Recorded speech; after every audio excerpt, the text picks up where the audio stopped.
On this episode of the Oklahoma Breakdown with Ikard and Lehman, presented by Riverwind Casino, we recap OU's way too close win over Houston. We also recap the other great games of week 2 of college football, and we give you our winners and losers of the weekend. Please download and subscribe to the podcast, rate it 5 stars, and write us a good review.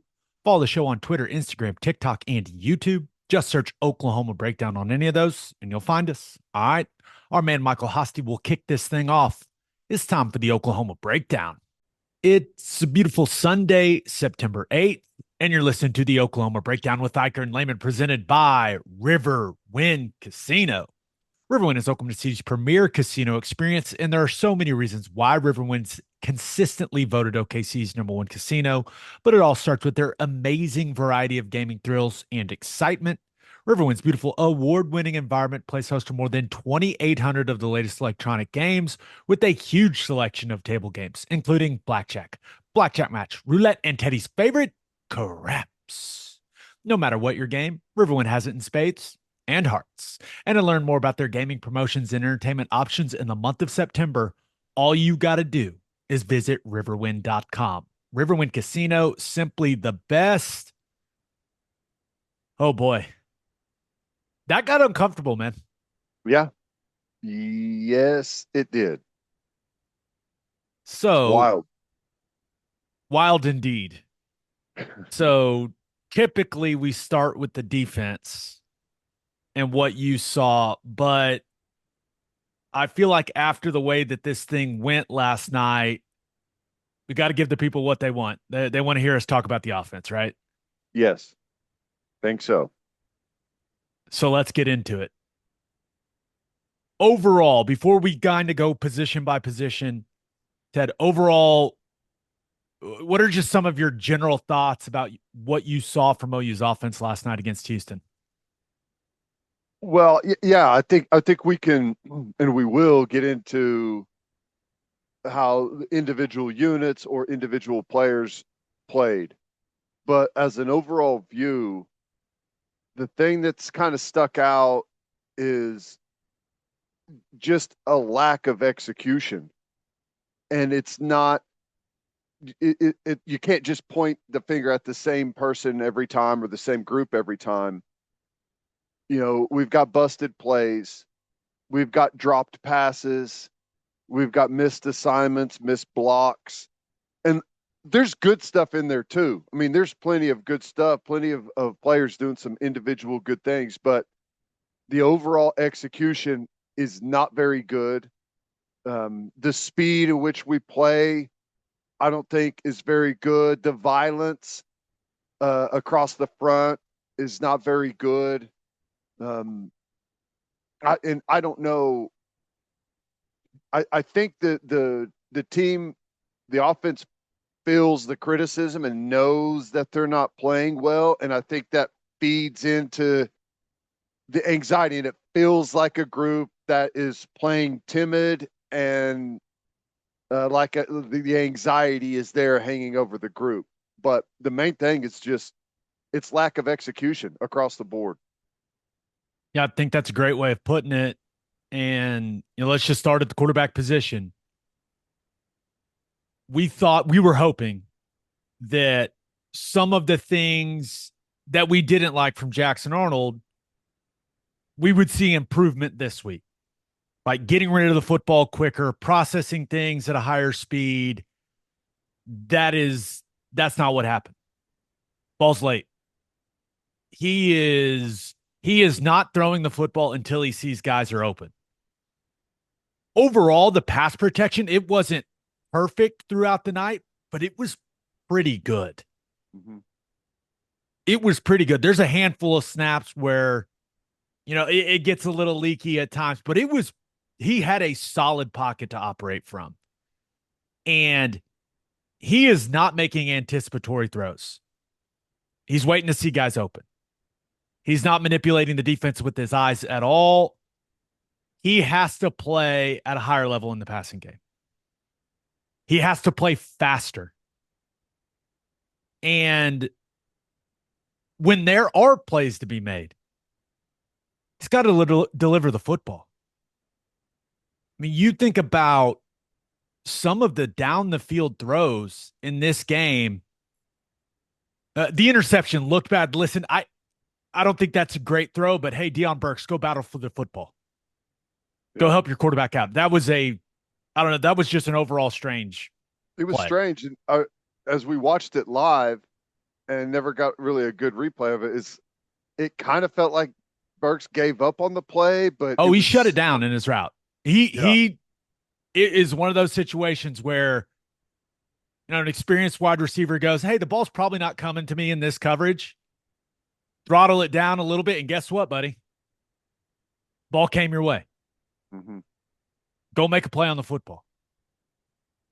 So that was disappointing from Burks for me, but yeah, was it a great decision from Jackson and was it a poor throw? It was a poor throw, but go help your quarterback out. I the deep balls to Brennan Thompson.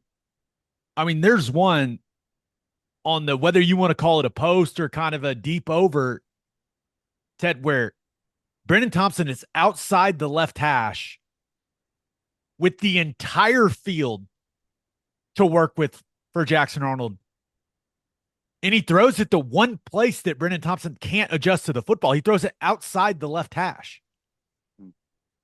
It's just it's a really poor throw. Like you have to lay it out there and let Brennan Thompson use his speed and go make a play. Like that's just it's a bad ball. He had another one to Brennan Thompson. Remember on the east sideline? What was that? Underthrown by 10 yards, 12 yards? It looked like he was trying to go back shoulder or something. But if Brennan Thompson is that's like the one guy I would expect that you're almost never going to be throwing that in phase back shoulder ball. If he's going to win, he's going to win vertically. Deep ball to Reagan's down the west sideline. Threw it out of bounds, 5 yards. Mm-hmm. RPO in the fourth quarter. Got to have it drive. Throws the deep ball to Reagan's. 5 yards out of bounds.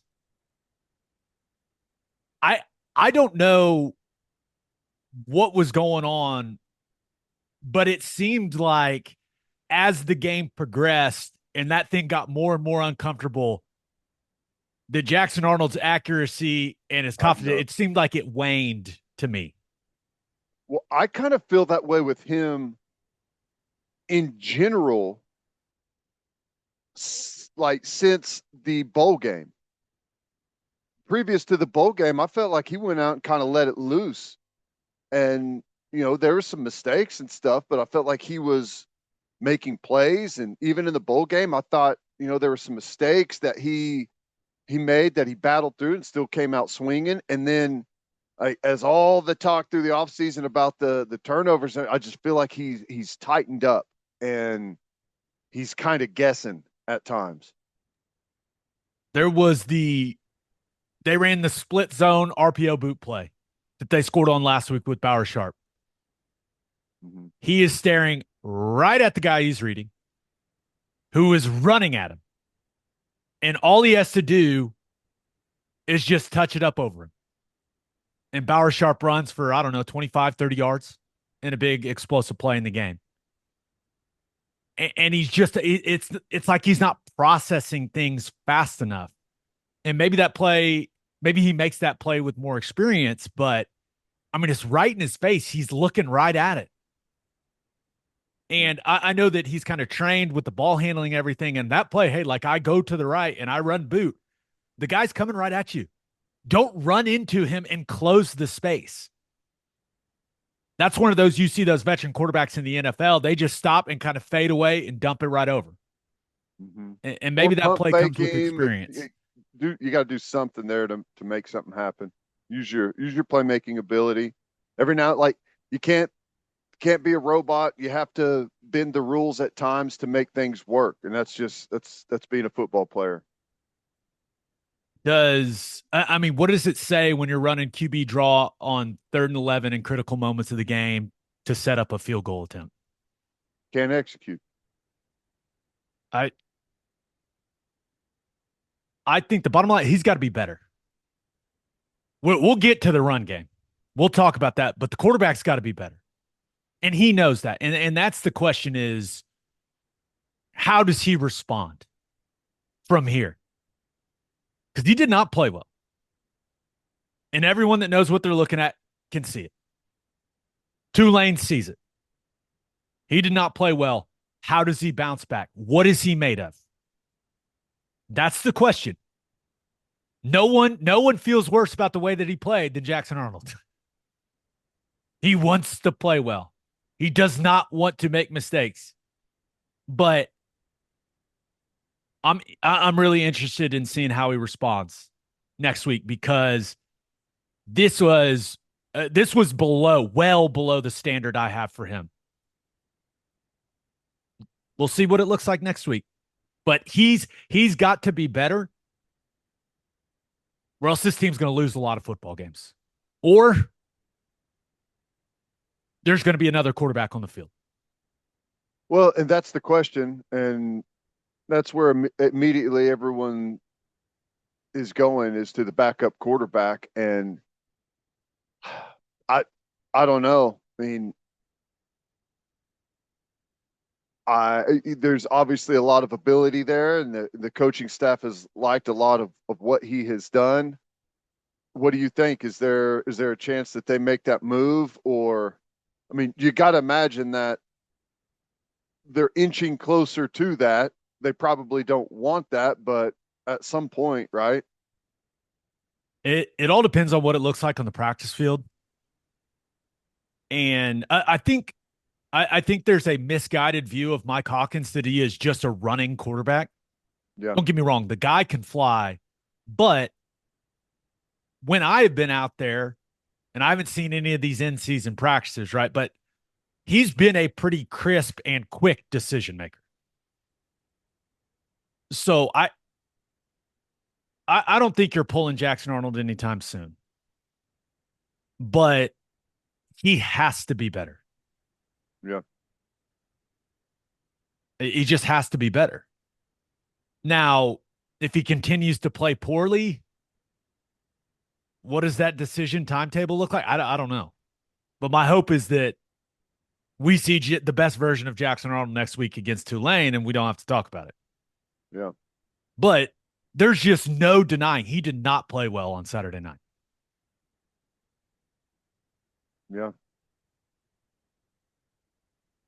I and the way our offense is right now, if your quarterback's not playing well and they're trying to push it down the field and you're not connecting on anything, we've seen this in the past. The defenses, they get tighter and tighter and tighter to the line of scrimmage. You get less coverages that are good to run the ball against because they're not worried about your pass game. They're not worried about getting picked apart in the secondary. So you're going to see a heavy box, heavy dose of cover 3, cover 1, people crowding the line of scrimmage on you. Looking at the wide receivers, no Nick Anderson again. Got to get him back on the field. It's hurting this football team that he's not on the field. Deion Burks, we talked about, kind of the weird situation there on the interception, but 2 games and we just haven't seen him stretch the field at all, which is not how I saw this going with Burks. And just like in the opener last night, it seemed like he was dealing with cramping issues again. You got to get it figured out. Weather was perfect. No excuse.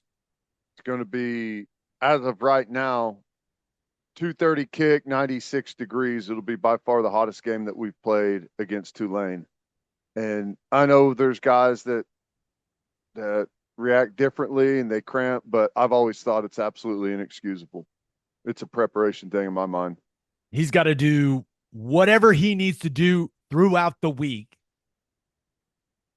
to make sure that he can play every single snap he's supposed to play on Saturdays. Yep. We'll see. But he continues to be extremely explosive with the ball in his hands. What do you have? 9 catches for 53 yards. Also had a couple carries. get the ball. I guess those all count as catches because it's the little Yeah. shovel. But Which I think he's at 15 catches and still, I think, 80, 88 yards, something like that, 88, 89 yards. We've got to be able to find a way to get him in a position to break loose. we have to see them create formationally, get him some one-on-ones, right? Get him some one-on-one matchups where, hey, it's like, hey, we're going to Dion here. And if you got to move him to the outside wide receiver position to do that, hey, do it. But he is a guy you have to create, when you are pretty confident that they're going to be in man, you need to create situations where six is either one-on-one in space or he's got a route where it's a guy on an island with him. And then you have to attack that matchup.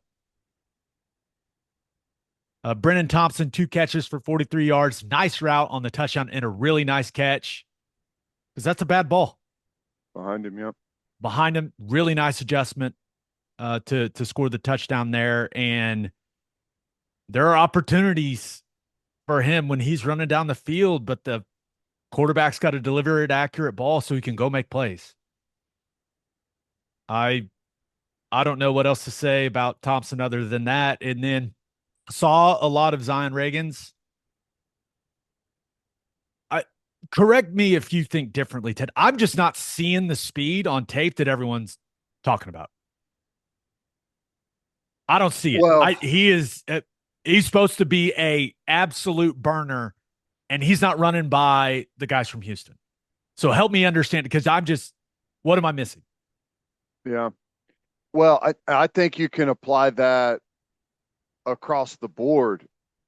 It like what is the big threat right now that we present offensively? You're playing Oklahoma's offense. This is what they are really good at. What is it? I don't know right now.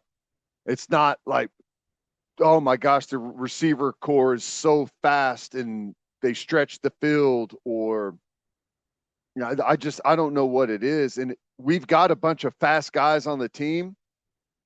I don't know if we're talking about a 4x100 relay team, with Burks, Brennan Thompson, Reagan's, like we may be able to put one of the best 4x100 teams out there, but it doesn't show up on the football field right now for whatever reason. And that can be players, that can be design, effort, whatever it is.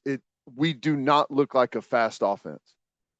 I would say the most dangerous thing right now that this offense has is running an RPO to Deion Burks where he catches it like 5 yards down the field and has the ball in his hands and the ability to go make something happen. Yeah. Because Jackson Arnold has just not shown the ability to connect with Brennan Thompson on the deep ball, which right now is probably the number one most threatening thing this offense has that Brennan Thompson can really run. Mm-hmm. That's about it. Certainly not the run game. No one's scared of the run game. I promise you that. Yeah. Let's hit the tight ends.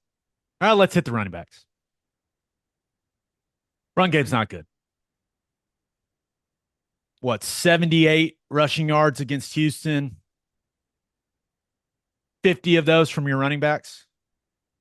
So you had 17 carries for 50 yards from your running backs against the Houston defense that is okay, but is the worst defense you're going to see the rest of the way. Yeah, other than Maine, excuse me. I don't know. I haven't seen Maine yet. Maine, I don't know. I haven't seen your squad yet, so I'm going to hold off on that. I don't want to lie. But because Tulane's looking salty, Tennessee, Texas. I haven't seen much Auburn yet, but South Carolina. I mean, the run game is just not good enough. I do not know why they are not running more counter. The inside zone and the variations of that play, like the split zone off it, whether in your 11 personnel or 12 personnel, it just up to this point has not shown to be a good football play for this team. I think I've made it abundantly clear how I feel about the concept as a whole on here. I'm not a fan of just the concept in general, but it is their core play and it is ineffective up to this point. Yeah. Well, And I it's hard to have a good run game when your core play doesn't work. yeah, and I think the the overall design of the offense is to be constantly putting defenses in conflict on the vertical passing game and the run game. And if you aren't threatening in the vertical passing game, which we have not been dangerous enough there, then you're never in a position like that play is supposed to be. We're handing it whenever they're light box, but you're not going to get very much light box if you're not successful stretching the field. And I, I just, and we've talked about this before. I like run plays that are there's stuff. The offense should be layered off of the run game, and you can't really layer anything off of that running play. Like as far as play action is concerned, and I mean, there is no play action off of it because the backers don't have to move anywhere. Well, the most successful play of the entire night was play action off of it. It's just a tight end pop pass and it's bad defense. Yeah, and that's a tough play. That when run really well, that is a very difficult play to defend. And credit to Give Jake Roberts Roberts. credit; he sold it good both times. He ran it very well. One for a touchdown and one for a huge first down in the fourth quarter when you needed to have it. What a catch! If that ball hits the ground, at that point where we're trying to run clock, I mean, it was a gutsy call, and he helped them out big time and paid it off. Looking at the running backs, let's start with Sawchuk. I don't know what's going on. He looks slow. And I know that you hear the coaches talk about him. He's an extremely reliable player, right? Assignment sound. With what we've seen through two games, I really have no reason why you would give him snaps over Taylor Tatum. Yeah. Now, Taylor Tatum had some bad mistakes in this game, so that may be the reason. But if you can get him more assignments, I'm not seeing any juice from Sawchuk. It's strange. Javonte Barnes, he's the one that's running with physicality. Sure, when he actually has those handful of situations where he gets in space, would I like to see him make someone miss for once? Sure. But the physicality, the velocity, the violence he is running with the ball, I thought he looked good. And he was, other than one where he just reacted just too late in the game, blitz pickup, and it was a clear picture. It should not take him that long to react. He was awesome in blitz pickup. Boy, he is going to be sore today because those were some car crashes. Collisions. I mean, big time collisions, but I guess he's just not a back that's going to make guys miss in space. I think I just need to come to accept that. But I can get behind a guy that pours it downhill and absolutely stones guy in pass protection. I can get behind that kind of guy. Taylor Tatum had some mistakes in this game. Cannot happen. You cannot bust at this level at the running back position. But this is frustrating for me. All we heard about is how well this guy catches the football. Throw him the damn ball. Something. But that's all we heard, right? Hey, Yeah. this guy catches it like a receiver. We can line him up in the slot. Well, then get him the ball. If he's such a dynamic playmaker in the passing game, let's see it. We did see some more of the two back set, some good things out of it. But if this guy's the real deal catching the ball out of the backfield, get him the ball. I'm not crazy, am I, Ted? No, no. And, getting the running back the ball is it's one of the ways to really help out your offensive line is to run some swing screens, run some traditional running back screens, quick, easy passes to get the ball out of your quarterback hands pretty quickly. And it's typically a fairly easy throw, and it'll help give your quarterback some rhythm, and it'll help your offensive line, when people are just bearing down coming after you because you've struggled right there, you can slow them down a little bit with some screens. We saw Houston run a bunch of screens. They ran a bunch of screens in week one, ran some really successful screens. I mean, the one against us off of that shallow route was really well done. So yeah, I mean, you gotta have to get creative.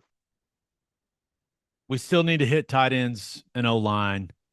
I know we're going long on offense, but I think that there's just a lot of frustration right Yeah. now with how this thing's going offensively. So let's get to that.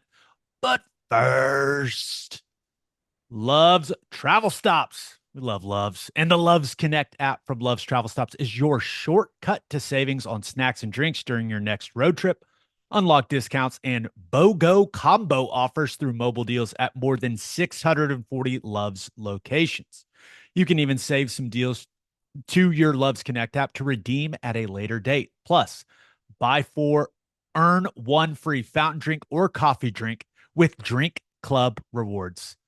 I get lots of free coffees. I bet. I hammer the Java Amore. You know how I do it, baby. Download the Loves Connect app today.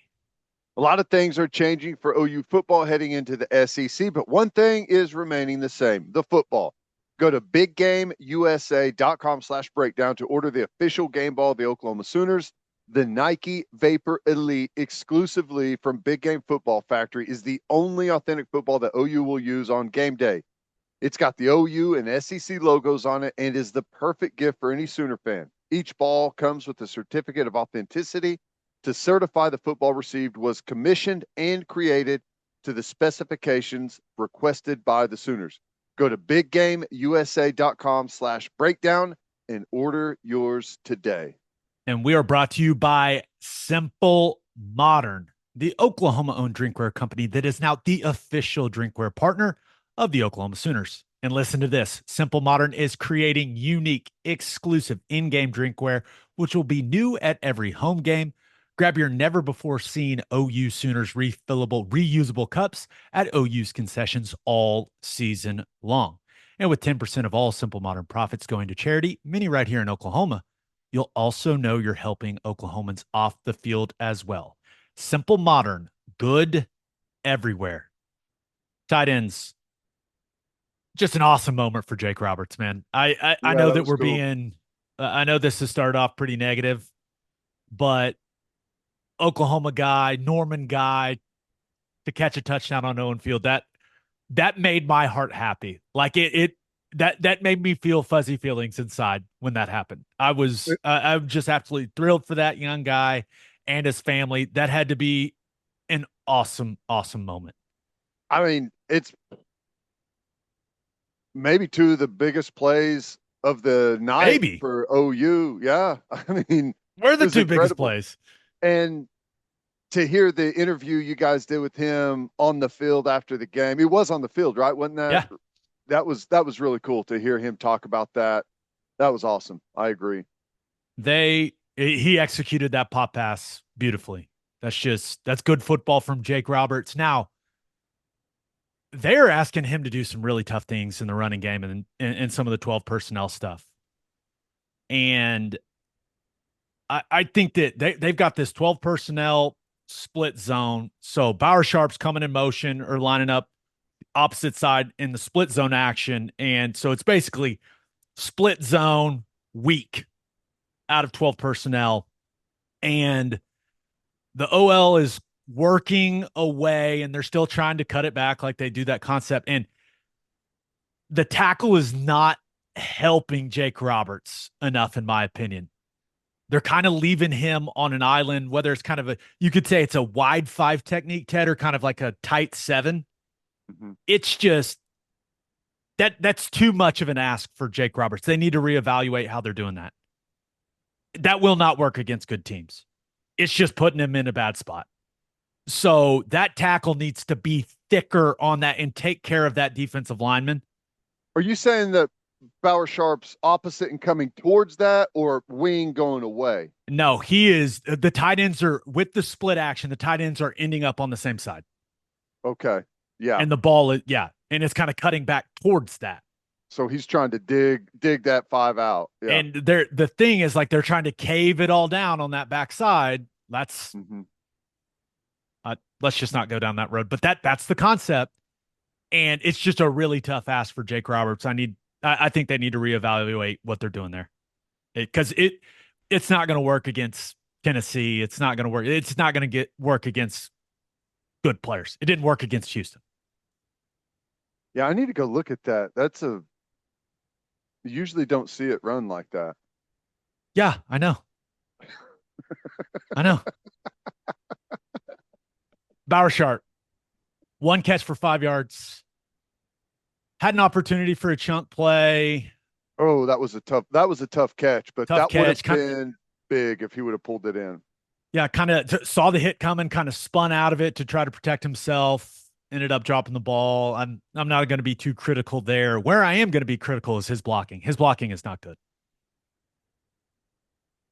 He is getting beat on the perimeter by defensive backs. Getting shocked and shed. Can't happen. He's struggling out there on the perimeter when they're throwing the quick RPO stuff out there. He's not exactly getting it done in the box either. I don't think he's executing the split zone stuff well either. Like, he's just going in there and he's swinging and missing half the time. He's got to turn it up. He had the holding out in space. You got to be a smart football player, man. You can't spin a guy in a circle out on the perimeter. Yeah. With the ball right behind you. You can't do that. That's just bad ball. You got to play smarter than that. And this is what I'll say. It ain't training camp anymore. The lights are brighter. Everything ramps up on Saturdays in the fall. And he hasn't turned it up enough for me. He needs to turn it up. Yeah, it's going to ramp up. Like, we haven't gotten on the ramp yet. We've got the blinker on, but we aren't even close to getting to where the ramp is going. I think I was going with more like a music volume analogy, and you're going with more of like a getting on the highway ramp. Yeah. Like, maybe we're in the merging phase of the season, but hey, I like this, dual analogy excellence. I like this. This is good. Like, whatever it is, we haven't hardly scratched the surface. Yes. Agreed. It applies in both analogies. Agreed. Yep. Cade McIntyre, we saw a handful of 13 personnel snaps where Cade McIntyre's kind of out at the wide receiver position. They'd motion him in to, kind of be a basically a split zone guy, take the guy, off the in man on the line of scrimmage in some of those. The guy flies around. And if Sharp can't get it done blocking on the perimeter,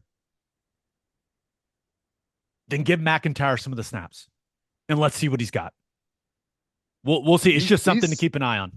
He's lighter, but he's put together. I mean, correct. He is. What is he? 230 now? Yeah, and I mean, I don't see him getting thrown around now. He hasn't been put in essentially any point of attack situations. But I mean, if Sharp's not getting it done out there, let's see what McIntyre's got. Yeah. On to the offensive line. I think have I made myself clear how I feel about the core run scheme? Yes. Okay. So I'm not going to beat that dead horse. I'm going to start positive, Ted. Michael Tarquin's playing good football for the Oklahoma Sooners. I thought he was OU's best offensive lineman in this game. He's been the most consistent guy through 2 games. And I don't think people realize it is hard to just flip sides in a football game at the tackle position. Yeah. That people may think it's easy. It's not. It is not an easy thing to do. And he made it look damn good. He made it look really good. He was at left tackle. Jake Taylor goes out and he just flips to right tackle and Howland goes to left. Wouldn't even notice. And he may not produce a huge amount of movement in the run game, but he is consistently blocking the right guy with his eyes in the proper position. And in combinations, he is targeting the correct linebacker. That's the battle. Mm-hmm. Block the right guy. And I like the physicality he plays with. He doesn't have, because Wee Woo and Tarquin have been the best two. But the reason I say Tarquin's more consistent is because Wee Woo's got some glaring negative plays in the games. Tarquin does not have those. So I think he's been, I continue to say this, he has been so much better than I thought he was going to be. And that young man deserves a lot of credit. Yeah. Yeah. The moving back and forth, it's not just, I mean, the technique and everything and knowing all the plays and all of that is one layer. The other layer is you're playing next to a different guy constantly, which is not easy to do. You know, you'd like to be able to develop some chemistry between the guys that you're playing next to, and it's hard for our offensive coordinators and run game coordinators, all that stuff, because it's hard to figure out, like, you know, typically you'd say, hey man, the left side's getting it done. Let's start, you know, we're going to start playing to that. But we've had to move so many guys around. It's hard to figure out like where we're good and where we can start trying to design more concepts. Good job, Tarquin. Nice game. Jacob Sexton. Some good and some bad, man. I thought he did play with some more physicality and intensity, which I liked seeing. He continues to struggle in the interior with his pad level. He's a tall guy. He's got to get his pads down. They ran a handful of outside concepts in the run game. He looked great. I think he would excel in an outside zone scheme. I think he runs well. He strikes well on the move, but it's just, they just don't do a lot of that. And the core run concept, he has not been good enough in that inside zone play. And I don't understand what's going on, because it appears way too often he's confused to what linebacker he's working to. And I cannot emphasize enough how crucial that is in that concept, because the linebacker you're working to determines your technique on the down lineman. And if you don't know who you're going to, then you don't know how thick you're supposed to be on the defensive lineman. And that is a big, big problem. Yeah. I think I don't know how, like, you don't know who you're working to. If he's going to be easy to get to, you can give way more help, right? Or Yeah. if you've got a long way to go, maybe you're just giving a punch and a hand. And isn't that the easiest one to know what backer you're working to? Yes. And it's their core play. And I know they're doing some motion and stuff behind it to draw the defense's eyes, and that can affect, but as an offensive lineman, you have to know the motions. You have to anticipate how the defense is going to react. And I know that Bedenbaugh teaches that because he taught me that. Yeah. So why you're doing it is how it's going to influence the backers. And I did think Sexton was good in pass protection. He did a nice job. Gave up a little too much push on maybe 2 snaps, but I thought overall in pass protection he was pretty good. which brings me to the center position.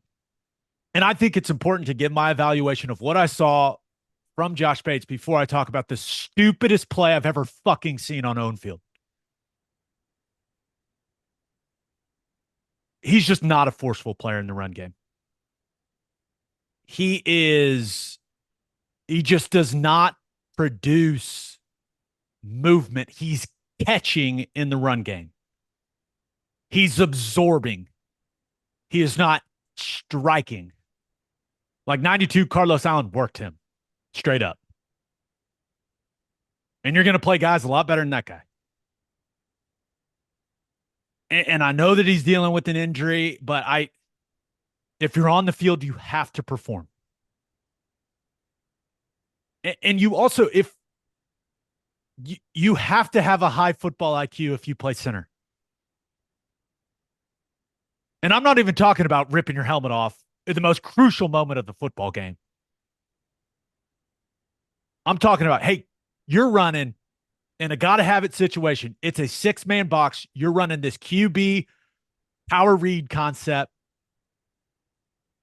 And the backside linebacker that Jacob Sexton would normally be pulling for in this concept is walked in the A gap right in front of you. And you go right by him to go block the 3 technique. And the guy runs straight ahead and makes the play.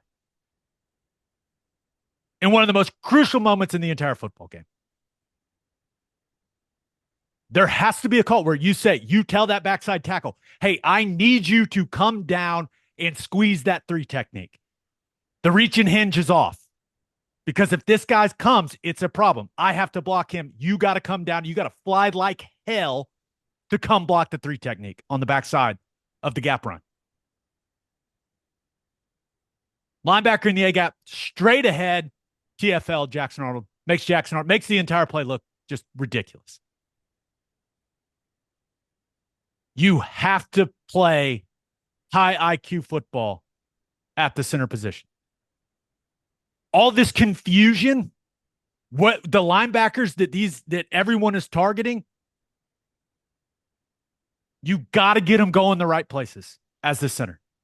It is your job.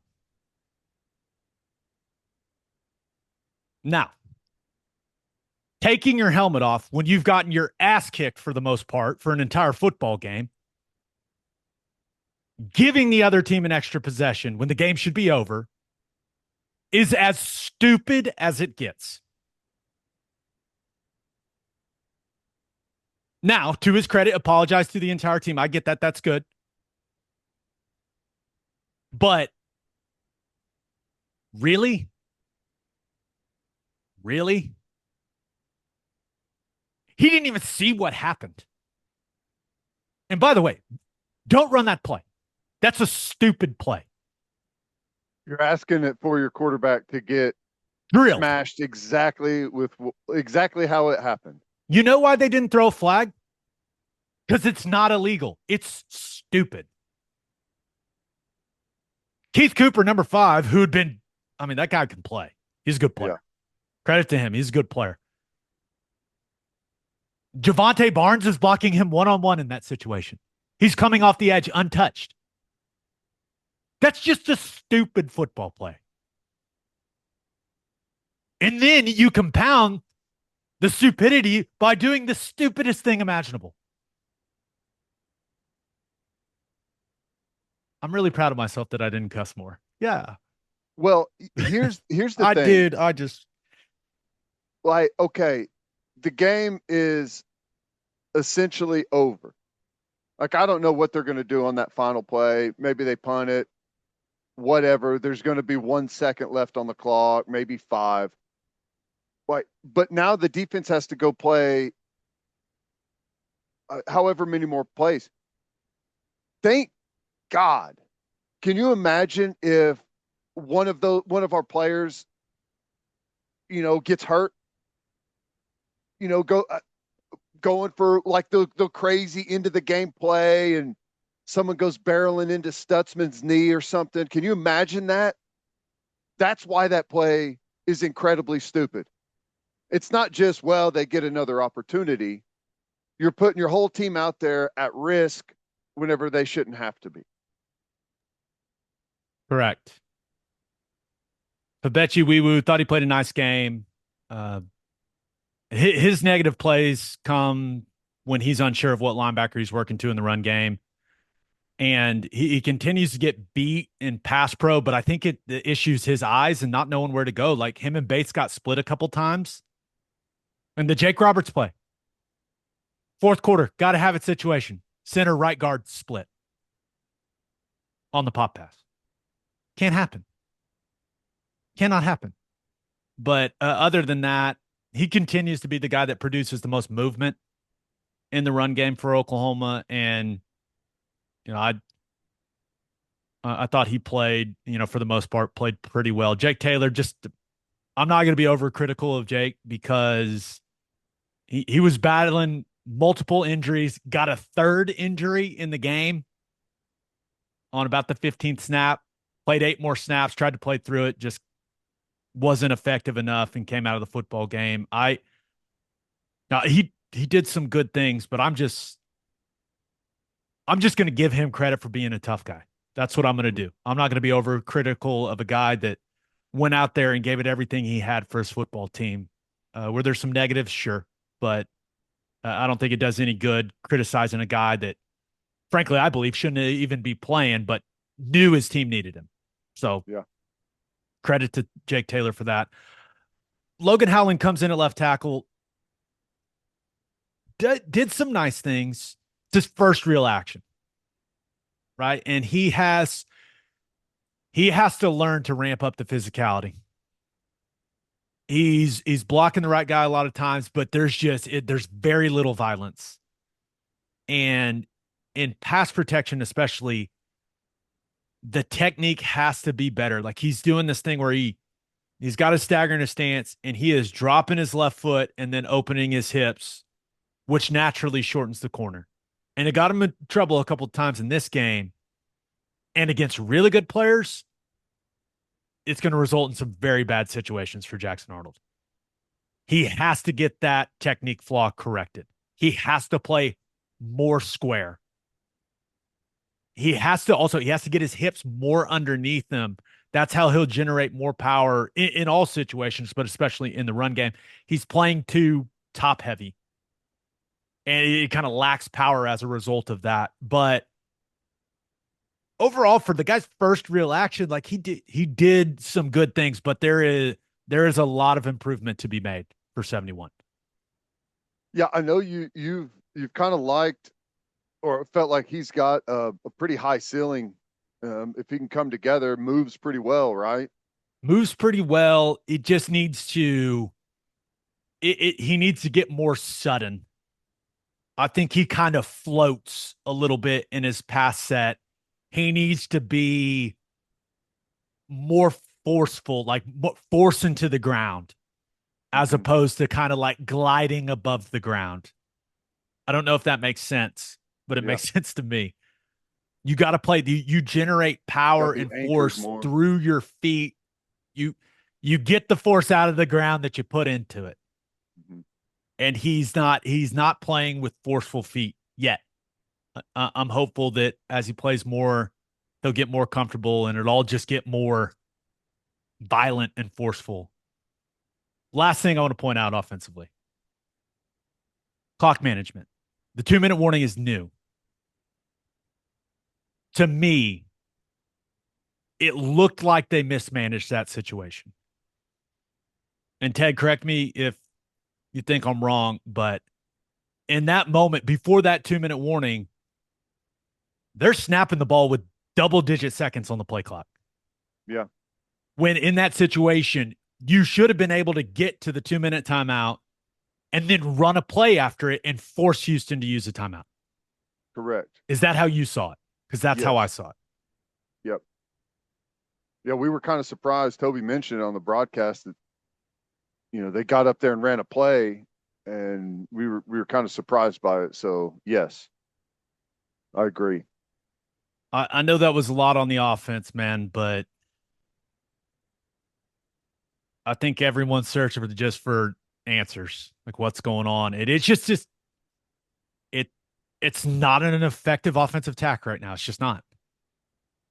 Yeah, I guess I'm not surprised, but it stuck out as you're going through the offensive line. It sounds like, I mean, they need most of the guys you mentioned need to be more sudden, more violent, and almost everyone, it sounds like the kind of the genesis of that is not sure where they're going. See a lot of turning heads. Yeah. And usually when heads are turning on the tape, it means, where, who, You get into that little the floating, shuffling deal, like when you're not sure where you're going. And it's the same thing defensively. You can see when a like specific a linebacker knows exactly where he's supposed to go fit, how to play a certain play, or whenever he's not sure. So I mean that I guess the good news is you can fix that. I mean, you would hope because there's a hopefully, lot of players all over the place that know where they're going and what they're doing. So we I, should be able to make that happen. I think it would help to get Branson Hickman back, but you really want to rush a guy with a high ankle back? It's just not an ideal situation. Then Garrett Hatchett, this is what I'll say. He on the sideline, he kind of just looked like a guy that was soaking everything in. So I'll just kind of leave it at that, Yeah. which I'll just leave it at that. All right. I want to talk about the defense. You want to put everyone in a better mood? Sure. Let's do it. But first, Oh, you tailgaters, listen up. We're now officially in the premium conference of college football, and you expect a premium product on the field and on the grill. That's why you need Didier Ranch's steak burgers to take your tailgate to the next level. Proudly raised in Oklahoma for over 120 years, premium beef this good is hard to come by. Go to didierranch.com. That's DIDIER ranch.com. Use promo code Oklahoma15 for 15% off your order. Didier Ranch, tradition plays better and tastes better. and three things matter in banking: service, service, and service. And First Fidelity Bank's commitment to exceptional service is more than a promise, it's their foundation. FFB has been by your side for over a century, and they are honored to be a part of your journey. Banking isn't about where you've been, it's about where you're headed. Open an account at an award winning bank today at ffb.com. At First Fidelity Bank, we go where you go. And head to the garage for hand smashed patties, butter toasted buns, and ice cold beer. It's the perfect spot to watch any big game. And with all the garage locations being open at 10 p.m. or later every night, it's the go to late night spot. Visit eatatthegarage.com to find a location near you and order online from the garage in your neighborhood. What'd you see from OU's defense? Overall, generally speaking, really good. We had the one bust, everyone knows. And that's, I mean, think about that. We played, I think there was 71 snaps in the game, like probably 68 really good quality snaps, smart football, and then like three where they kind or two where they kind of got us on something, and one where we had a bust, and we're in an absolute dogfight out on the field, making sure they don't score a touchdown to win the game as the clock hits zero. That's the margin of error that we're working with right now with our defense. But overall, I thought it was really good. Guys that played well and stood out on the defensive line. Jaden Jackson.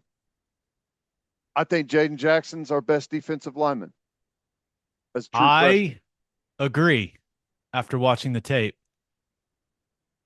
He's got consistently is the first off the football. He plays with the most knockback, plays with the best effort. He's always in the right place. I mean, he's a high effort, high energy guy, knows where he's supposed to be. He looks like a 3-year veteran out there. And if you didn't know he's a true freshman, you would think, okay, this is one of the vets on the team. You can tell by the way he plays. He's going to get better and better and better. His first 2 games that he's played have been outstanding. Um, I like he gives you both. Like, you typically don't see guys that can anchor real well, hold point, and that have excellent quickness, and he has that. I mean, it's funny, the high low that got called on him, he just walks right through it. They don't chop him to the ground. He's just able to march right through that play, and I'm really impressed with how he plays. Um, Dominic Williams, I thought he had a nice game. He I think he's starting to play a little high, and I think that is and I think you can kind of apply this to the whole defensive line. I think they're playing high because they're able to get away with it to where they can look for the ball and disengage and try and go get in on a tackle. I think and I hope as things get more difficult, the pad level they're not going to be able to peak. And I think right now it's just a product of being able to get away with it. At least I hope. But I thought Dominic Williams played well. He's moving well. I thought Grayson Holton looked good.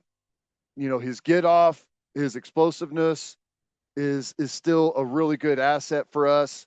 I mean, I know you probably watched it, but the safety, the guard just goes the wrong way on the zone play. And that'll do it. That'll do it. And but still a great job by him, going up, getting up the field and making that play. Did you think it was a safety? I I don't don't think so.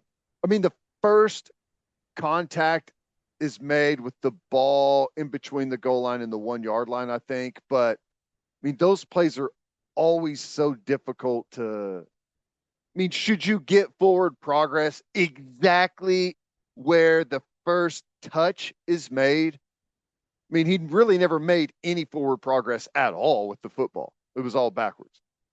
All I know, I was really glad. I was basically standing next to the 2 officials that were looking at the replay monitor, and the back judge looked at me and goes, "Stands," and I was just like, "Yes, yes." Well, Needed hey, it. Hey, Ted, let's be real. The safety, and they the spotted us a touchdown. maybe he buffed the punt, maybe it touched him, maybe he didn't. And that's something we didn't hit on when we were talking about the offense. The Yep. last 8 drives for the offense, the last 8 drives of the football game, 0 points Yep. against Houston. Yep. Third down was a big struggle again. I just thank God we have a good defense. Ethan Downs thought he played really well. He sniffed out a screen on one play that was excellent. They would have had us in a bad spot. He sniffed it out instantly, covered the running back, did a really good job there. He was physical at the point of attack. He does a great job on the split zone stuff, just hammering those tight ends when they come back across the formation.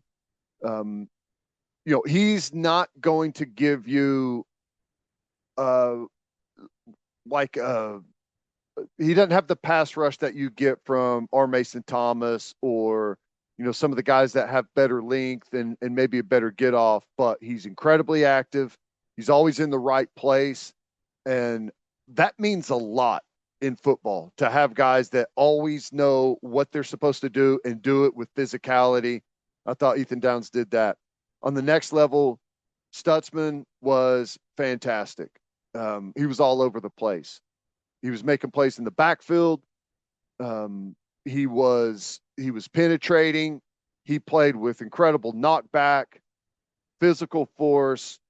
And I talked about this in the post game. He plays both the mic and the will.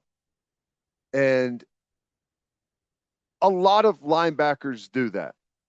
But it's usually done where you're the mic linebacker And if something happens in a game, you may move to the will and they'll bring in the other Mike. So you take a couple snaps in practice to stay up to date with it in case something should happen and they need to move you over in a pinch. That's how it typically works. He is playing Mike linebacker on one series with Kip Lewis, Will backer on the next series with Kobe McKenzie, back to Mike on the next series with Lewis Carter. He's back and forth between the two and does a fantastic job the whole time of getting everyone lined up, directing traffic. Um, can't say enough about how good Stutzman played. He's put two awesome games together, and he's the leader of the defense. And I'll say this too: we got to see a couple of times they'll spell him and let him get a series off, and you'll What'd you have think of Kobe. that? He it, he was hot. Yeah. I Do you take a guy off the field when he's producing like that? And it's clear he's just seeing everything. I don't know.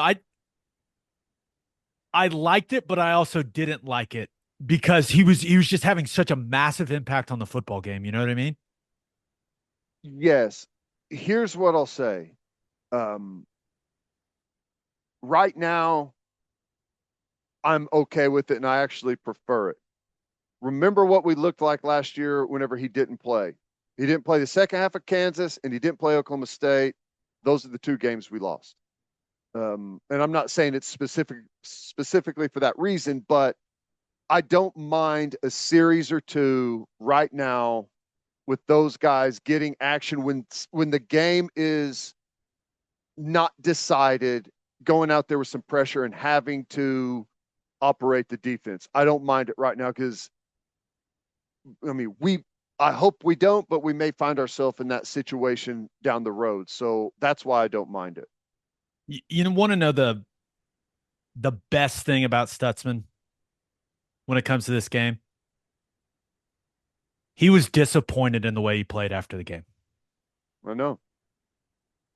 I talked to him multiple times, and I don't think he'd mind me sharing it. I was like, 15, pretty good, man. He was like, should have been 20.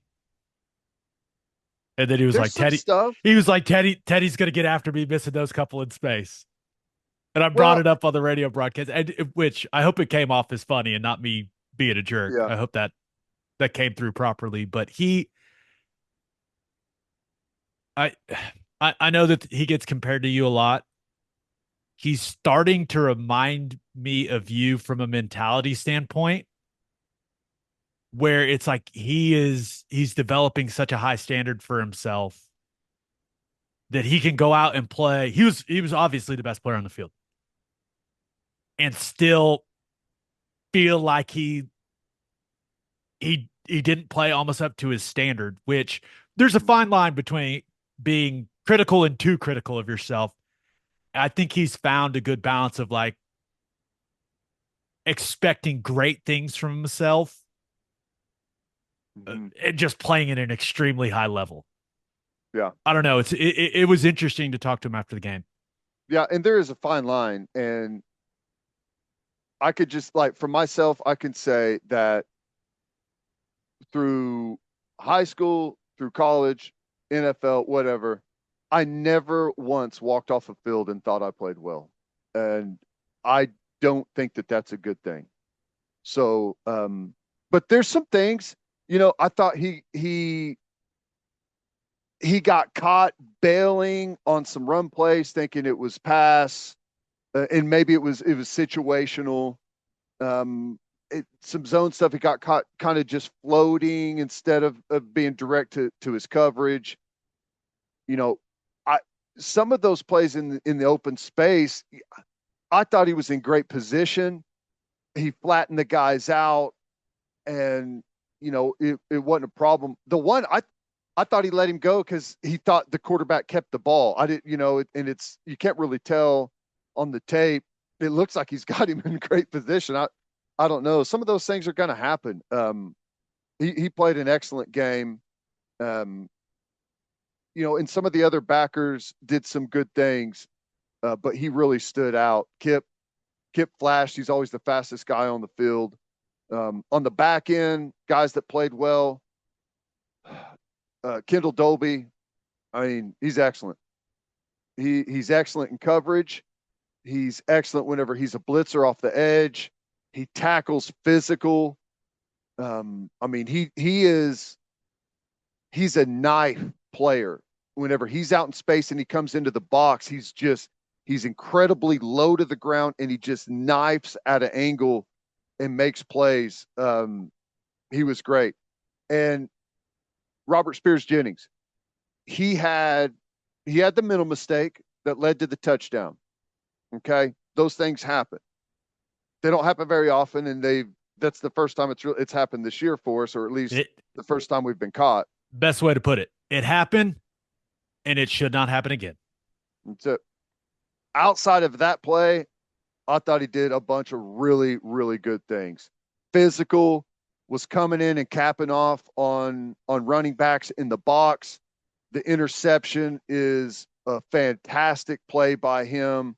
Saw it, came in from the back end and angled over there and made a great play on it. I thought he played really well. Now, just some overall things that we need to get better at. And this is nitpicking, but this is how it goes. I would say that it continues to be the main struggle of our defense is the zone coverage in the intermediate passing stuff. We've had some problems through the first two games, and it was probably the biggest glaring issue from last year. There was some tackling stuff out on the perimeter. The good thing is typically when we miss tackles on the team now, instead of them turning into explosive plays, it's usually 2-3 yards and the pile, brings them down. But we're going to get to a point where those 2-3 yards are going to mean the football game. So we've got to clean it up. I thought, and I mentioned this a little bit earlier, playing too high up front. I think because we're in a position where we can get up and we can control and we can stand up and look, that we're not as violent as we could be right now on the interior all the time. Sometimes we're violent as hell and you can see the whole offensive line just get caved. We need to do that more often and not peak so much trying to go fall into a play. And this is the final thing I'll say. And you can probably speak to this too. There's like different speeds you play at. There's practice speed, there's scrimmage speed, then there's like game speed, but then you have like spring game speed, and then you have, non-conference game where a 30-point favorite speed, and then you have like conference championship speed. Oh, right? OU Texas speed. OU Texas speed. We overall, when I flip the tape on, we're a good defense. But I don't say, oh my God, look at how fast we play on every snap. I don't say that. I think we settle into the game and some of it's fine. Like if you're like in your gap and you're controlling a guy, like you can't go anywhere with your hair on fire. So sometimes you can't see it, but other times, when you get good at defense, there becomes a little bit of a problem is you start to trust everyone and someone's going to make the tackle. They're going to get it out on the perimeter. They always do. Instead of, oh my God, the whole season depends on this play. I have to get out there in case someone misses the tackle. If that makes sense. It's just, I think we can overall play faster, more intense. Scared isn't the right word, but urgent, fearful that something bad may happen if I don't get my ass over to the ball immediately. All right. I that's a it's a criticism that is like I don't know, I'm not gonna say not warranted, but if you're gonna be an elite defense and we're gonna be knocking on the door of that, it has to look like it whenever you put the film on. And right now, there's one guy who every single snap plays that way. And you can tell, and he sticks out like a sore thumb. And that's how I know that everyone is not full speed. It's number 10, Kip Lewis. And he's fast, but you should never be able to run past a like defender. That means I should never be able to run past another linebacker. I should never be able to run past a defensive back, especially. Yeah, you can pass the defensive lineman, but you should never get passed to the football by someone that's, in your range of a player. And he passes everyone on the team all of the time. That's my final criticism of the team. And it's not, I mean, we can get there. And I think we'll get there whenever we need to. I know we can. I'd like to see us get there all of the time. Anything else? What you saw I from the think that's it. defense? Yeah, Kel- both pass interference calls were horrible. yeah, I agree. That was took a sweet interception from Woody Washington off the board. That was nice. There's no other way to play that. That play was played perfectly. It's good to call your shot. We asked you guys the number one thing, your number one takeaway from OU's win over Houston. This first one comes from Macy Turley. She says, Jada Coleman needs to teach Billy Bowman how to catch a fly ball. Ted, what was going on with the punt return situation was an absolute roller coaster. Way too adventurous for my liking. It was, hey, if that's one way to make special teams exciting to where people don't get up and go to the restroom or go get a beer at the concession stand, is those were like scary moments. And I don't know, I'm catching punts is not easy. I could never do it. They hit some of those weird balls. I think that one time that punter hit like a weird tumbler. It was almost like a half knuckleball. I mean, it's not easy, but I mean, maybe that's what you get when you have defensive backs back there as your punt returners. Bowen had issues too. Yeah. And then he got hurt. Yep. When did you see when he got hurt? Was it on a punt? Was I it don't on know. that return he had? I mean, he had a great return. Yeah, right. Piped it right down the middle. It was a really nice return, but I mean, it feels like he's had hammy issues his entire career here. Yeah. And I don't know if that's what it was, but I was watching down on the sideline, watching him try to work through it, like run up and down the sideline. It Kept going over to the bike and didn't look good. yeah. So those young safeties got to be ready to go. Yep. Powers, Hardy, Boganowski, because one play away. Hey, how about the play Hardy made when that guy fielded the punt down inside the 5 or inside the 10? He played that perfectly, exactly how you're supposed to in a pooch punt. I mean, I'll say this, and I think I mentioned it like back in August, maybe with the depth that we have defensively, that we should have great coverage units on special teams. We do. They've been outstanding. Feels that way. All right, let's get to our week 2 recaps of the best games in college football. Let's start in Ann Arbor, Michigan. Whew. Game was not close.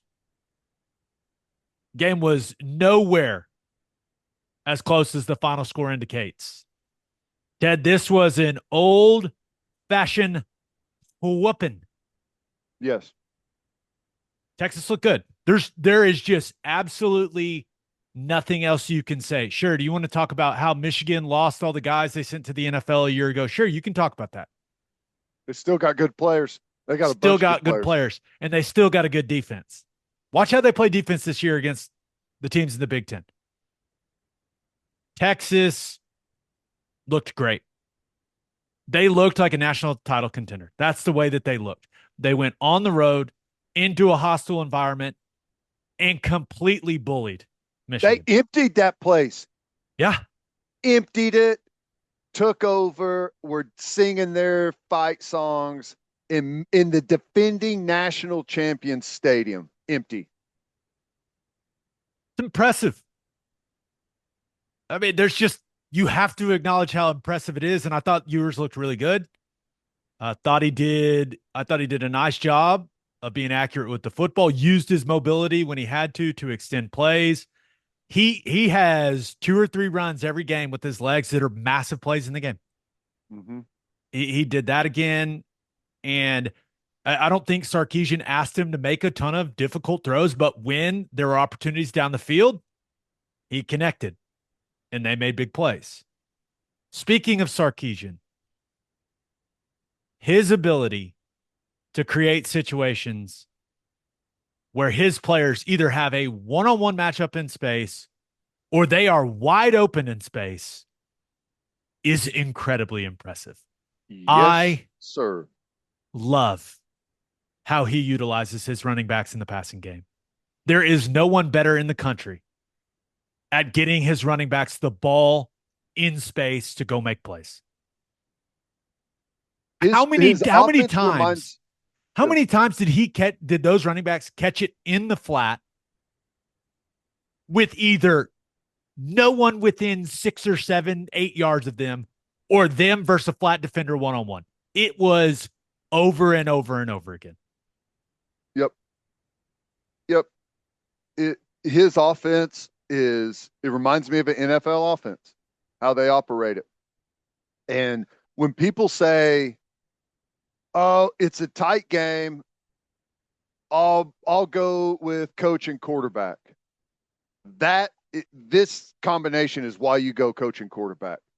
Sarkisian designs a fantastic game plan, and Quinn Ewers goes out and executes it perfectly. He was sharp. He made good throws. He made the smart play. Like you said, whenever he needed to do something and extend and maybe take a little bit of a risk, he was nails, threw guys open.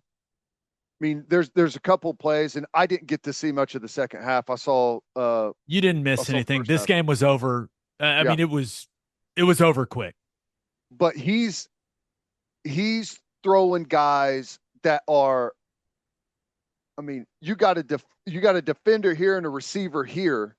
He's throwing the ball over here as he's the guys are covered, and he's throwing it to a spot and throwing those guys open, and they ran the ball right at him, moved him off the football, gap scheme stuff.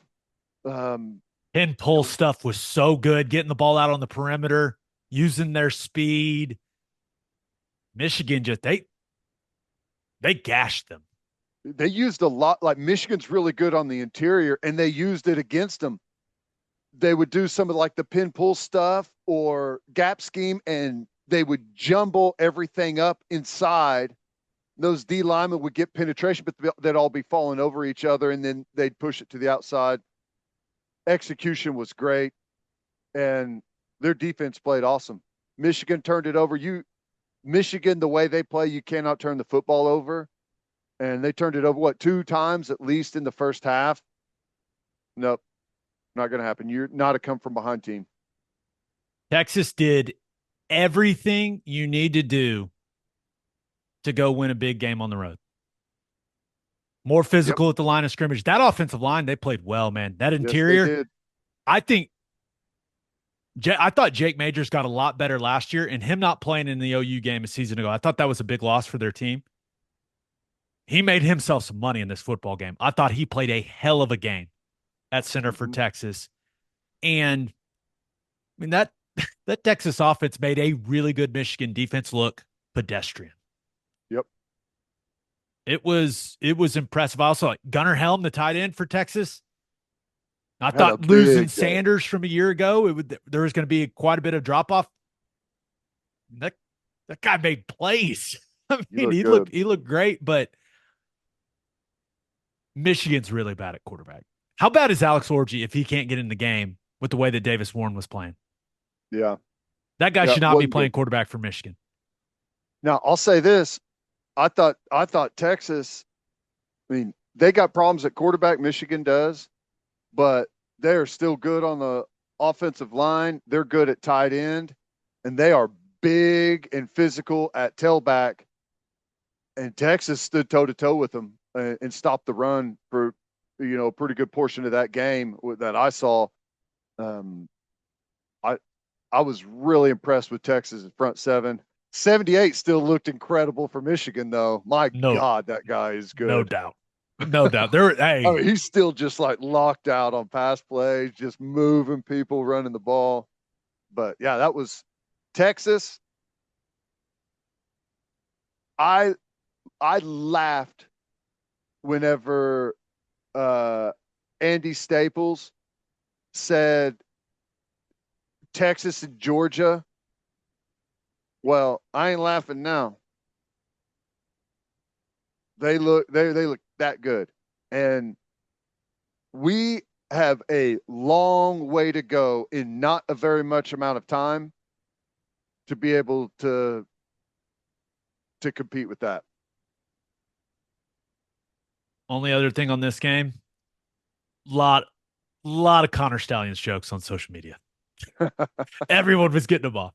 But hey, credit to the Longhorns. That's a hell of a performance in a big time environment. Look good. There's nothing else you can say. Colorado at Nebraska. Cornhuskers got after him. This one was not close. Final score 28-10. This thing was over early. Nebraska goes right down the field on the first drive of the game.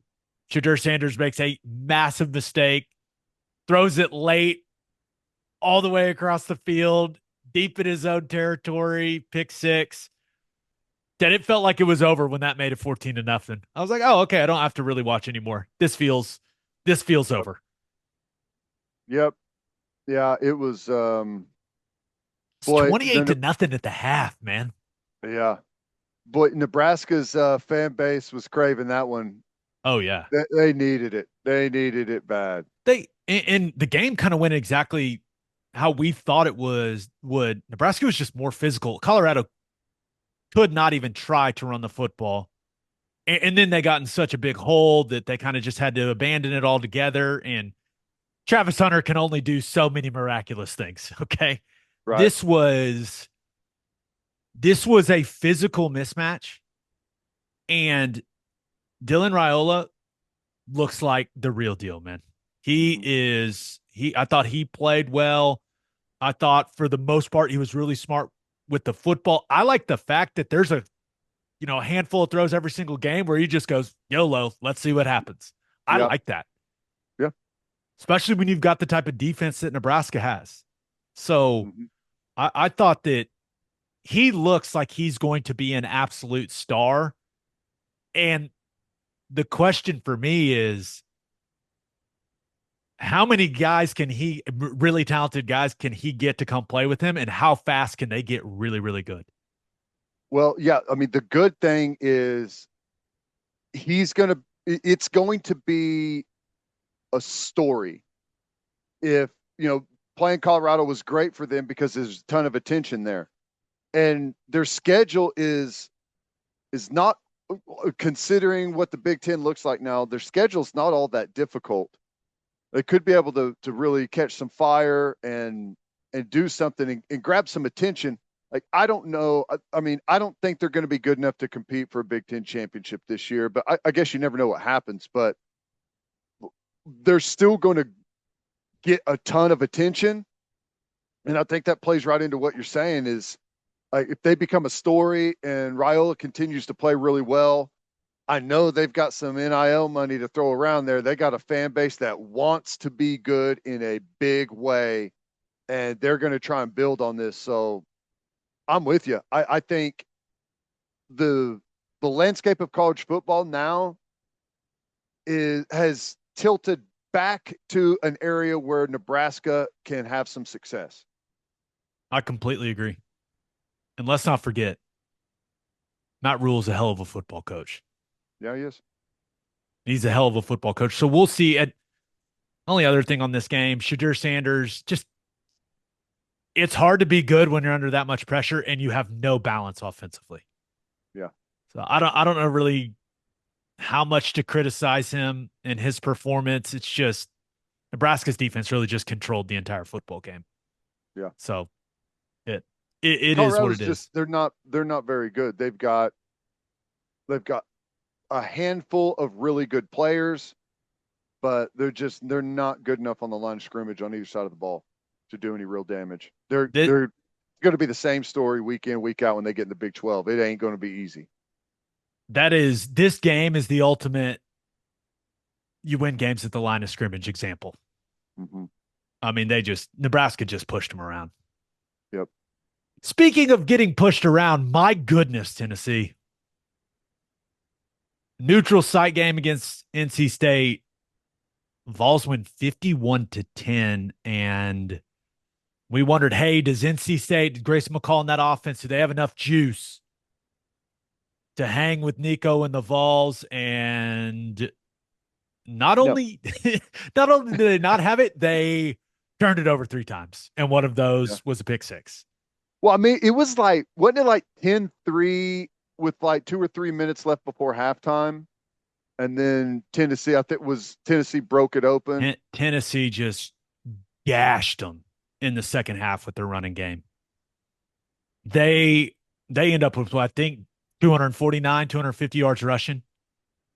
And they run so many different variations of that counter play. They get to it from so many different formations, different motions, and they just seem to find ways to get their running back in space with no one around him. Yep. Just pouring it downhill in that counter concept. And on the other side of things, Tennessee's defensive line, there's a lot of talk about that group leading into the season. Hey, could they be possibly one of the best defensive lines in the country? They completely stuffed NC State's run game. 39 yards rushing for the Wolfpack. Just completely controlled things at the point of attack. Yeah. And, that counter play, Nico, he can make you pay. And that changes things a lot when they've got variations where the quarterback keeps it to the outside, up the middle. Yeah, he had a long touchdown run. Yep. Yep. So parted like the Red Sea there in the middle, and he housed it. Yep. So they've got it going on pretty good right now. That is coming up quick. Yes. And Nico he made some mistakes in this game. Yeah. He threw 2 picks. Now, one of them he got hit. The other one, the ball just kind of sailed on him. But the thing about him is when there are explosive plays to be made down the field, it feels like he puts the ball on the money. Right. And when Josh Heupel's offense is humming the way he wants it to be humming, it is run game, run game, run game. Make you come closer to the line of scrimmage because you're getting gashed. Throw RPO stuff in behind you with the slants and then just throw it over your head. Yep. And they seem to already have found that rhythm with Nico Iamaleava at the quarterback position. And here's the thing. He's only going to get better. Yeah. This is the worst version of this Tennessee offense. Every time you see him, it's going to be the worst version that you'll see of him in the future. Yeah. That was impressive. That game was not close. I mean, just a really impressive second half from Tennessee, but kind of mid-second quarter on, they felt completely in control. Yep. Let's finish up with our winners and losers of the weekend. But first, Schwab Meat. They love football. They make delicious smoked meats, hot dogs, and sausages for us to enjoy before, during, and after games. And you should go load up right now on schwabmeat.com and use promo code OKBreakdown for free shipping on orders over $75. Schwab also loves the football players in Oklahoma, which is why they've partnered with Danny Stutzman and Nick Martin. Those two linebackers, they got that dog in them. Schwab should know. Dogs are what they do best. Schwab Meat, the official hot dog of game days. And Insurica has launched a new digital agency introducing Insurica Direct. Whether you're in Oklahoma or anywhere across the U.S., they've got you covered. From small business insurance and health insurance for your employees to insurance for individuals like home, auto, and even Medicare supplements. Insurica Direct's got it all. Start your journey today at insuricadirect.com. Remember, at Insurica, we specialize in you. Real quick, OU bumps up to number 13 in the AP poll. Just came out. Thank you, Notre Dame. We'll get to that. Does not feel like a performance where the Sooners should have. I don't know. We'll just process of elimination. 13. 13's fine. They're the lucky number 13 for the Sooners. All right, Ted. As always, kick us off. Who do you have as your winner of the weekend? Oklahoma State Cowboys. Wow. What a game. Wow. What a game. Oh, man. Start off in the hole, and they just don't die, climb out of it, making crazy plays, got it together whenever they needed to. We end up in overtime. There's some controversy with the clock and the officiating. I mean, it was just a wild game that Oklahoma State was able to walk away with the win. It was just a wild affair. The amount of, let's go with shenanigans. That's the word we've been using. The amount of shenanigans from Arkansas in that second half of this football game was insane. Yep. What they had the fumbled pitch, just hands Oklahoma State a field goal. They miss a field goal. They muff a punt. OSU goes and scores a touchdown. Those weren't the only shenanigans. It wasn't a one-sided shenanigans affair. Right. Alan Bowman, what are you doing, bro? The limp-wristed finger guns. What was that, man? Oh my god! If you're gonna do it, you got to stiffen those things up, man. Come on. Yeah. What was that? I mean, they're probably scoring a touchdown there. They end up settling for a field goal. Which, by the way, that guy from Arkansas, he jumped offsides. That was offsides. That was not a false start. Yeah, of course. And that's not new. What did they? Gundy said in the post game, because they did it on one of the claps, that you can't do that. They should just outlaw the clap snap count. I'm tired of it. I'm tired of it on both sides. I'm tired of it. Just make it illegal. Take it away. What do you mean you can't do that? Of course you could do that. If you don't snap the ball, the end man on the line of scrimmage can move. I mean, what do you mean you can't do that? Are they just inventing rules as we go? Oh my gosh. But as the refs game got that wrong, and Dusty nailed it on the call. That should have been offsides, but ends up with the field goal. How about Arkansas's time management on that last drive of regulation? It was electric, Ted. Just the whole game.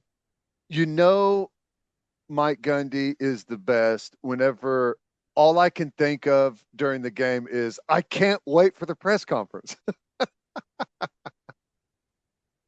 It's the best part of the game when Mike Gundy gets in front of a microphone.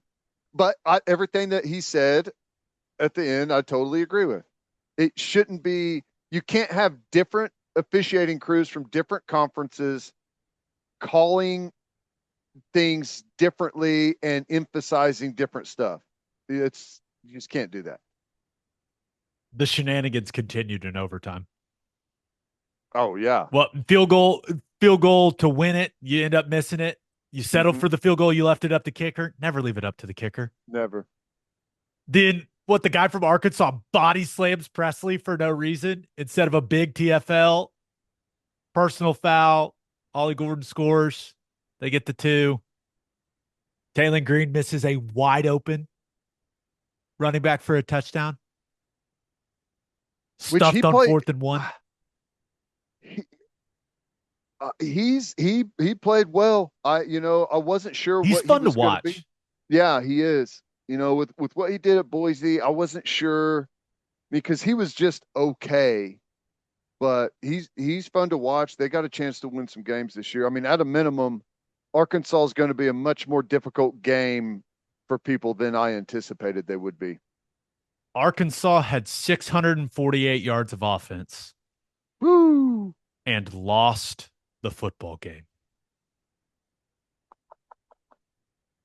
That's a difficult one. Outgained Oklahoma State by 263 yards and lost the football game. Oklahoma State at 59 yards rushing. Arkansas 232. That is a problem. If you ever want to point to a game and say, "Hey, why does turnover margin matter?" This is the box score to point people to. Oh my goodness. I love college That football. The shenanigans in this game, I mean, just a top tier second half for shenanigan lovers. what should have been, I mean, if you're an Arkansas fan, you are so mad right now. That should have been an absolute beatdown. That's how it felt. Even with the pick Beat six down. early, it still felt like they were in full control. Yeah. And they just the execution on standard stuff, man, just kills you if you like you said, turnovers, man. Who do you have as your loser of the weekend? Kentucky. Kentucky hosting South Carolina. And South Carolina's supposed to be one of the bottom dwellers this year. They got after Kentucky's ass. And I'll just tell you right now, this is supposed to be one of our check mark games. Buddy, their defensive line is a problem. They're big, they're Yes. physical, Uh-huh. they're violent, and they maybe have the best freshman defensive lineman in the country. Oh my gosh, the Stewart kid is so fun to watch. I it's after week 1, I was like, true freshman. I, when I saw the clips He of had him, I another thought he was sack like, in this game. oh yeah. I thought he was like, I could tell he was tall. I was like, oh, he's 6'6". He's probably like, 220, but he can run fast, but he's going to be a little light in the ass as a young guy. He'll put some weight on. No, he's 6'6", 250 pounds and runs like crazy.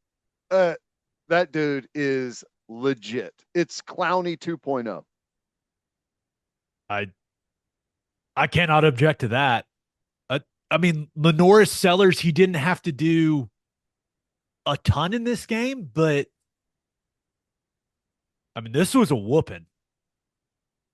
What Kentucky fans, you got to be a little concerned with this result at home. I mean, the season is Yeah, not looking, can't feel great no, about the season if you're Kentucky after taking this big of an L in a game that you're supposed to win. yeah. They couldn't do anything. Turns out Brock Vandegrift was not the answer to ignite the Kentucky offense. Mm-mm. Mm. I don't know, man. That was impressive. Happy for our guy Beamer. Most likable guy ever. That was a really nice win. And Every time I saw him in that game, he was on the sideline. He was all pissed off about something. I don't know what it was. I was watching it with no sound, but he was angry that game, and maybe he was just trying to get a rise out of his team, but it worked. they've got they've got LSU at home on Saturday. We're going to beat them. Ooh, okay. Could I it think be a surprise year for the Gamecocks? I don't know. LSU almost lost to Nicholls State. I think did they end up separating late, but that game was did not look good for them for I don't know how good they're going to be. Maybe they show up, but I don't know. I'm going to roll with that defensive line for South Carolina until I see otherwise. Fair enough. All right, let's get to my winner and loser. But first, new sponsor alert. All right. Guys, dips out, nicotine pouches. Those things have taken over. And we've got some pouch users that listen undoubtedly, which is why we'd like to introduce y'all to our friends at Lucy. Go to lucy.co. That's lucy.co and use promo code breakdown at checkout for 20% off your first order. That's lucy.co and use promo code breakdown. Lucy's patches come in a variety of strengths from 4 milligrams all the way up to 12 milligrams. Four's all I need. Perfect for out on the golf course. All I need. Listen, I know there's some hardcore dudes out there. Get you some 12 is 12s. put you into a tailspin, huh? Yeah, get you some 12s. Let us know how they go.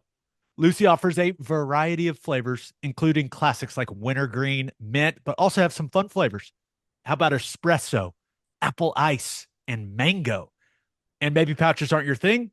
Lucy's got the gum as well. So why get Lucy instead of Zen? Lucy delivers to your house. That's why. Can't That get any works. more convenient than that. You can even set up a subscription and get your favorites delivered every 30 days. Go to lucy.co and use promo code breakdown for 20% off your first order. Lucy products are for adults of legal age, and every order is age verified. Warning, this product contains nicotine. Nicotine is an addictive chemical. And head to opolisclothing.com for our podcast merchandise and the best OU gear out there. That's OPOLIS clothing.com. Use promo code TED, TED for 10% off. That's opolisclothing.com. Use promo code TED for 10% off. Buttery soft and 10% off. My winner of the weekend, give me the Iowa State Cyclones. Wow. They Come from looked dead. behind. They looked dead early. Could not do anything offensively. Rocco Beck did not look comfortable. Threw a horrible pick deep in his own territory. Iowa was gashing them with Caleb Johnson in the run game. They were producing explosive plays in the passing game. They were running RPOs, Ted, and ripping it down the middle of the field. How about that? The only positive in the first half you could point to for Iowa State was, hey, they had some nice goal line stands to force some field goals. But down 13-0, 13-0 at half, you're on the road. Offense was sputtering. It did not look good. And even when they showed some life and picked off McNamara and converted it into a touchdown early in the second half, Iowa answered right back, went down the field and scored. At no point did it feel like Iowa State was going to win this game until they won the game with a 54-yard field goal to win it. Wow. That boy Kyle Conradi from deep to win the Cyhawk game, Ted. That was in Improbable Iowa win. City too, right? Yeah, That that was a Kinnick. Woo. How about that? I mean, like Rocco Becht, man. I like him a lot. And say what you want. Maybe it's overstated. I don't know. But Iowa's defense has been really good, the past 4 or 5 years and expected to be again this year. So that's big time. Iowa's defense didn't give up much. They did give up a 75-yard touchdown to Jalen Nolan. We know that guy can go.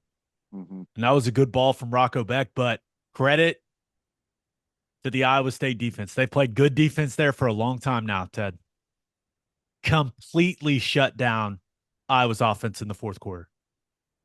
And when Rocco Beck, when they had to make a play on the last drive of the game to go set up for the field goal, delivered an absolute strike down the sideline to Jalen Noel. And it never felt like Iowa State should win this football game, but sometimes it's that way, man. And you just got to go get it done. And to do that in a rivalry game, I can only imagine how good that feels for Matt Campbell and that football team. I know. It really hasn't mattered how good they've been. They just haven't been able to get over that hump. And that's not just recently. That goes back a long time. Interesting analytics situation in this game. Iowa scored a touchdown. It was 19-7. Went for two to try to Hmm. make it 21-7. Didn't get it. End up losing at the buzzer at the buzzer by a point. You Interesting. live you live by analytics, you die by analytics, I guess. I mean, I don't know. For my loser of the That's weekend, tough. my loser of the weekend. Thought about going with Tulane. Man, they had K State. They had them on the ropes. Didn't get the job done. What'd you think about the OPI call to take the time touchdown off the board? I thought it was horrible. I haven't seen it yet. I heard Plank talking about it. We were kind of doing it live as we were doing our radio call because you had the Tulane K State game and the Oklahoma State Arkansas game going at the same time. We had like dueling broadcasts going there that we were talking about those games, but it sounded like it was not just a like there's some where it's a pass interference and there's others where questionable. Sounded like this one was questionable. The defensive back jammed him at the line of scrimmage and never let him go. What's he supposed to do? Yeah. I I don't know, but that was a very, very tough way to lose a football game for the Green Wave. You think you're tying the game and then you end up throwing a pick in the end zone. But that is a team that is going to have gained confidence from that football game, and they are coming Yes. to Norman. And I don't think they're going to be overly intimidated, at least by one side of the ball. I don't think they're going to be overly intimidated by what they see on tape from the Sooners. I agree with you. I agree. My loser of the weekend. Really, Notre Dame? Dang. Last weekend, you go get a massive win. You go on the road in a hostile environment in College Station and you get it done. You grind it out, you get it done. The fan base is elated. We've got an elite defense. Look at Riley Leonard. He's the guy at quarterback. And then what do in the home opener? You pee straight down your leg and you lose to Northern Illinois. 16-14. And the one thing about it didn't feel fluky to me as I went back and watched the game. I mean, Antonio Brown's long touchdown catch, that may be a little fluky, kind of like the smallest window imaginable. It gets through, he takes it to the house. But other than that, Northern Illinois put better drives together than Notre Dame. They had more passing yards, more rushing yards, won the turnover battle 2-0. Kicker went 3 of 4. If you're checking all those boxes, it kind of just means you're the better football team on that Yeah. day. It did not feel fluky at all, which has to be slightly alarming for Notre Dame fans, and Texas A&M fans have to be going, hold on Yeah. a second. What? I remember the I'll put it nicely, the confidence that uh that Freeman had walking off the field at College Station to this the very next week is striking. I Riley Leonard, he was not great. He had a really bad interception in the fourth quarter. I mean, a Mm. bad one. But what'd you think about their decision on the last play of the game, trying a 62-yard field goal as opposed to throwing the Hail Mary? The odds of nailing a 62-yarder, the odds are not in your favor either way, right? Right. Yeah. But I don't know, man. I I kind don't of know. would rather just chuck one down in there and hope something crazy happens as opposed to trying a 62-yarder. But It all depends on your kicker, I guess. I mean, it's different from team to team. If they've got a kicker where they've routinely seen him hit something like that in practice, then and the conditions call for it, okay. But I mean, we've seen, I don't know, we've seen a lot of Hail Marys happen over the years in college football. I don't know what the record is. Was that a 62-yarder last year that Missouri beat Kansas State with? Oh, what was that? Mevitz, the thick kicker. Yeah, something like that. I mean, it's Mevis. very rare uh, to hit kicks of that distance, especially in college. That thick dude drilled that one. He did. He's back from Missouri, I think. I think he's back. But Yeah. the this game was the best and worst of college football as a fan. Yeah. Just imagine how anyone associated with Northern Illinois was feeling and how anyone associated with Notre Dame was feeling. But I will say watching Northern Illinois' head coach Thomas Hammock after the game, I think it's the best moment so far of college football season. Watching it, it was all coming out, man. And just watching him talk about how proud he was of his guys as there's tears coming down his face and his voice is cracking all over the place. Like I sat there and watched that and just kind of was getting chills. I was like, dude, that's the shit right there. Like that is what makes this the best sport on planet Earth is moments like these. And I don't know. It really, I, I hate it for Notre Dame fans. No, I don't. That's a lie. But I just the emotion in that moment from him and like just how you could see how much it meant to him. Just like an entire life's work for that man went into going and winning that football game. And it was really cool to see after the game. Yeah, it's awesome. It's awesome. And it's wild what we've seen. Florida State was a top 10 team, not good. Notre Dame, top 5 team, they're out. Oregon has not looked good.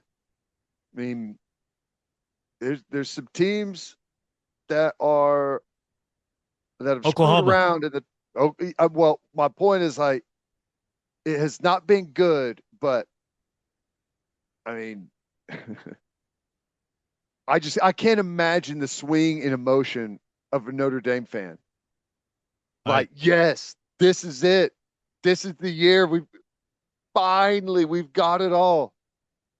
you went, if you're a Notre Dame fan, you went from we are cruising to the playoff. Maybe we lose a game, but we are cruising to hosting a college football playoff game in South Bend.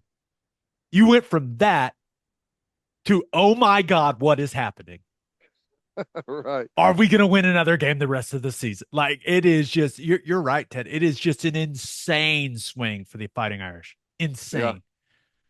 Yeah. It, And I mean, all of the preseason, not all, but a lot of the preseason playoff predictions, and with 12 teams, it's going to be like that always, but it's like, I did not see that happening yet. So college football's wild, man, every year. it's the best. Birthday shout outs.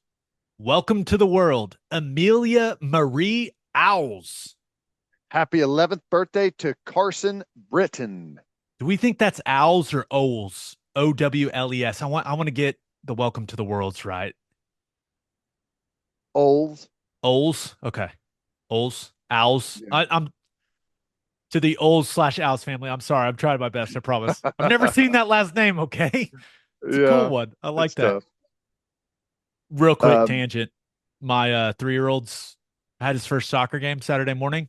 okay. We conducted one practice Yeah. just so the kids would, hey, you go score in this goal. They're going to try to score in this goal. Try not to let them.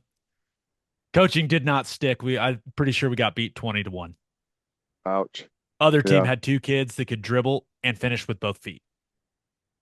At 3.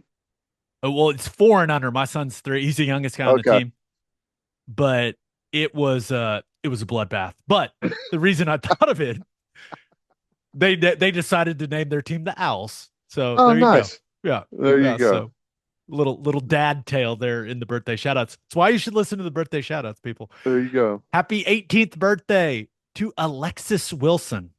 Happy 56th birthday to Jay Jonte. And happy birthday to Jordan Pettit.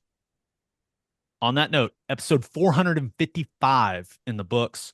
We'll have a new podcast that'll drop on Wednesday. Clearly, we will be previewing OU Tulane. Just a reminder, please subscribe to the podcast wherever you listen to podcasts. YouTube people, come on. There we go. Keep subscribing. I got my eye on you. Keep subscribing. Tell all your friends too. Hope you all have a great rest of your week. Hope you have a great start to your week. And until next time, we appreciate y'all for listening. Do what you always do, Oklahoma.